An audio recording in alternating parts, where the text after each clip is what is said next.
ఎనిమిమయ్యమ్మయ్య ఎనిమిది అరే జాగ్రత్త. ఆహా ఓపిమయ్య స్క్వాడ్ వచ్చేది జాగ్రత్త, ఫుల్ కిల్ చే ఫాస్ట్గా.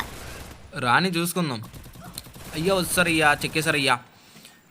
ఓడి అమ్మ కొట్టింది బాట్ గేమ్ ప్లే లోలేస్తాను మళ్ళీ వీడు బాట్ నా కొడుకు. ముగ్గురు కలిపి ఒకరిని కొట్టడం కాదురా అమ్మ, యాంగ్రీ కూడా కొడతాడు ఇప్పుడు.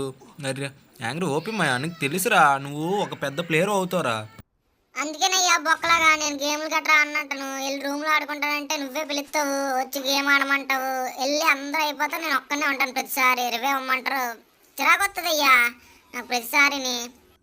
ఏరా రూమ్లో అన్నంత ఈజీ అనుకున్నావేటి బియర్ ఆడడం అంటే? చూసుకో మరి, ఆ రివైవర్కి ఒక పెద్ద రేంజ్ ఉంటుంది. నిన్ను ఎప్పుడు పెద్ద స్థాయిలోనే చూద్దాం అనుకుంటాను, నువ్వేమో ఇలా రూమ్లో ఆడుకుంటూ ఉండిపోతాను అంటావు. బాటుకొని కొట్టేయడం కాదురా, నీకు దమ్ముంటే ఇప్పుడు ఇందులో ఒక 10-12 కిల్లులు చేయి, తెలుస్తుంది నీకు. నాకు వద్దయ్యా, నేను చెయ్యనయ్యా, నా ఇష్టమయ్యా. నేను ఓన్లీ 1 ట్యాప్స్ 1v1లో ఆడుకుంటానయ్యా, నాకు ఆడటం రాదు. ఏటిప్పుడు? అవునా యాంగ్రీ, ఎవడాడుతుండు బియ్యారు తొక్క ఎంతసేపు ఎవడాడుతాడు యాంగ్రీ? పదే రూమ్లో ఆడుకుందాం. మీరు కూడా రూమ్లో ఆడతారు లేదో కామెంట్ చేయండి. నేను ఇంకా లైక్ చేయకపోతే లైక్ చేసి సబ్స్క్రైబ్ చేయండి. ఫుల్ వీడియో లింక్ కిందనైతే ఇస్తున్నా, చూసేయండి ఒకసారి అలా.